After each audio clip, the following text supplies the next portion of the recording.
বামে জান্নাতুল মোয়াল্লা, এটার পাশ দিয়ে আমরা এখন জিন মসজিদের কাছে যাচ্ছি।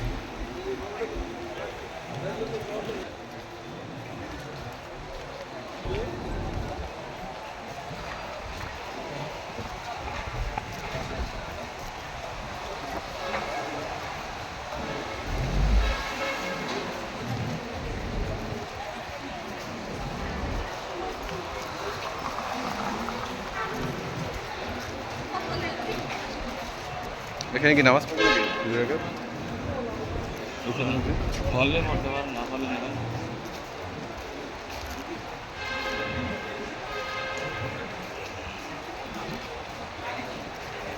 এখানে কি লেখা আছে?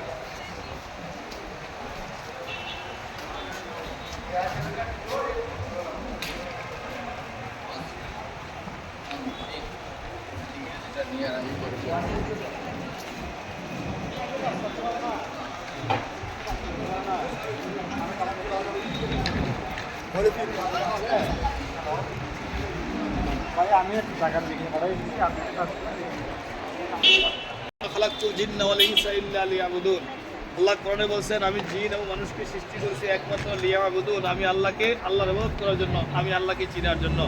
সুতরাং কিয়ামতের ময়দানে জিন এবং মানুষের হিসাব হবে, অন্যান্য পশু পাখির কোনো কিছু হিসাব নেই। সুতরাং এই জিন এবং মানুষের সকলের নবী ছিলেন আমাদের নবী হযরত মুহাম্মদ রাসূলুল্লাহ সাল্লাল্লাহু আলাইহি ওয়াসাল্লাম। আল্লাহ রাসূল সাল্লাল্লাহু আলাইহি ওয়াসাল্লামের কাছে এই জায়গার মধ্যে একদল জিন রাসূলের হাতে বয়াত গ্রহণ করেছিল। রাসূল সাল্লাল্লাহু আলাইহি ওয়াসাল্লাম তাদেরকে বয়াত করেছেন, তারা সাহাবী হয়েছিল। এখনো জিনেরা কি এখানে নামাজ পড়ে এখানে থাকে। এই মসজিদের নাম হলো জিন মসজিদ। আমরা ইনশাআল্লাহ হাজী সাহেবদেরকে নিয়ে এই মসজিদে আসছি। তার সকলেই দেখুন এই মসজিদের অবস্থা, ভিতরে সৌন্দর্য করেছে। এটা আসছে জিন মসজিদ। যদি কেউ নামাজ পড়তে চান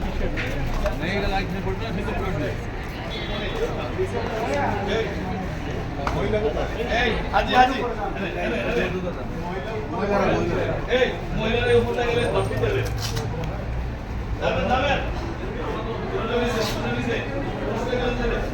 মহিলারা উপরে যেতে পারে, পুরুষরা নিচে। মেন্স প্রেয়ার রুম রাস্তার ঠিক পাশে, মক্কা যাওয়ার রাস্তার ঠিক পাশে।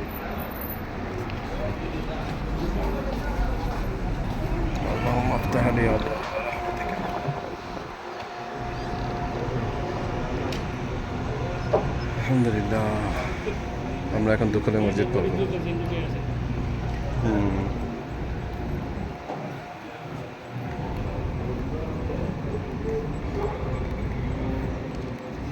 দখলে মসজিদ কি জামাতে পড়া যায়?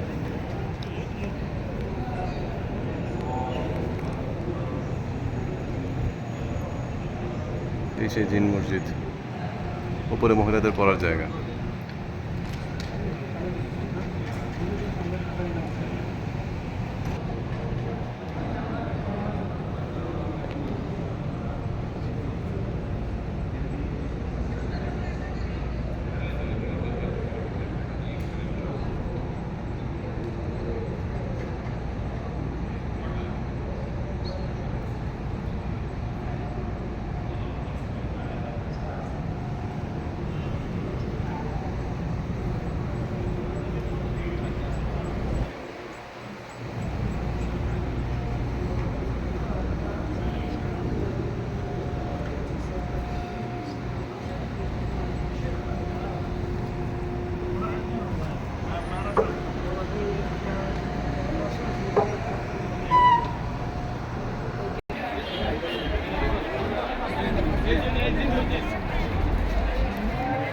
কি লেখা আছে? মসজিদ মসজিদ জিন নাকি মসজিদুল জিন?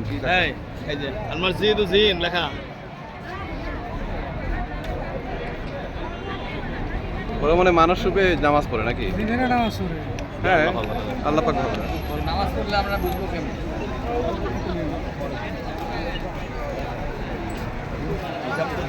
আমার পাশে একদম সামনে দেখছেন কিনা একজন ঘেরাও করে একজন কোরআন শরীফ পড়তেছে। ও মুখটা এরকম করে রাখছে, বুঝছেন? নামাজ পড়তেছে। আবার যখন পিছিয়ে থেকে দাঁড়ানো দেখি সেজদায় চলে গেছে, মনে হলো মুখ দেখাইতে চাইল না। ওরা তো পরিচিত কারো না কারো রূপ ধারণ করে আসবে। যদি মনে করে পরিচিত, এই তুমি এখানে দেখছিলাম, এরকম হতে পারে। আপনার রূপ ধারণ করেও কিন্তু এসে পড়তে পারে। ঠাস করে আমার থাপ্পড় দিয়ে বললো, আমি বলে কি ব্যাপার স্যার, আমার থাপ্পড় মারছে। আপনার একটা ঘটনা বলি। না হইতে পারে আর কি, আপনার রূপ ধারণ করে আসতে পারে। এক বুজুর্গ মুহাদ্দিস ছিলেন, তিনি হাদিস বলে দিয়েছেন, তখন একটা জিন সাপের বের ধরে আইসা এই কাছে আইসা হাদিস শুনতেছে, তো এক ছাত্র সাপ দিকা এটা করছে মেরালাইস, আল্লাহ, মেরালাইসের পরে দিয়া এই এটা ছিল ওই জিনের বাদশার ছেলে। ও সকল জিনেরা এসে আক্রমণ করছে, সকল জিনেরা এসে আক্রমণ করছে। আক্রমণ করার পরে এরপর যে দরবার, জিনের বাদশার লাগে তাকে লাগে দরবার, তারপরে দরবার করে দিয়া এটা জিনের দল চাইতেছে বাদশা। তখন এই জিনের মধ্য থেকেই একজন আইসা বলল, আমি নিজে শুনছি রাসূল সাল্লাল্লাহু আলাইহি ওয়াসাল্লাম, রাসূল বলছেন কোনো জিন যদি সাপের বন্ধ করে বের ধরে আর এই অবস্থায় যদি মানুষ মারে তাহলে এটা কোনো জরিমানা লাগবে না, বুঝলেন? তখন সকলে আশ্চর্য হয়ে গেল। তিনি রাসূল সাল্লাল্লাহু আলাইহি ওয়াসাল্লাম, তখন তার বয়স ছিল 600 বছর, তিনি তো অনেক হায়াত পায়, তার বয়সে তখন 600 বছর ছিল।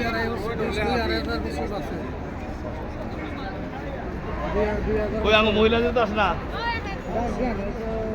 হ্যাঁ যাইতে পারতাম না।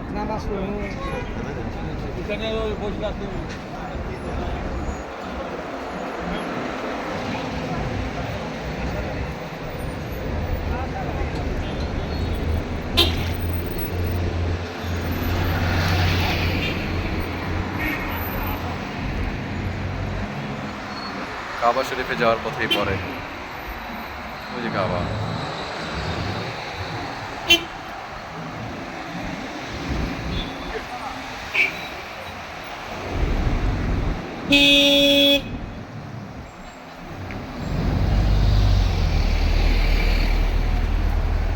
জিন মসজিদ,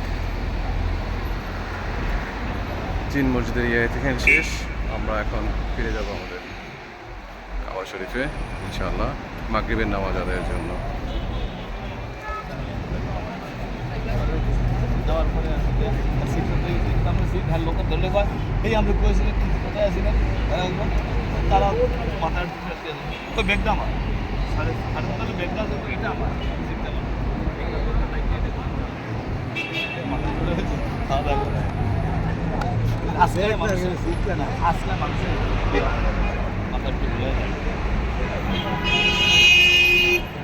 আজকের মতো এখানেই শেষ করছি আজকের ট্যুর। ধন্যবাদ।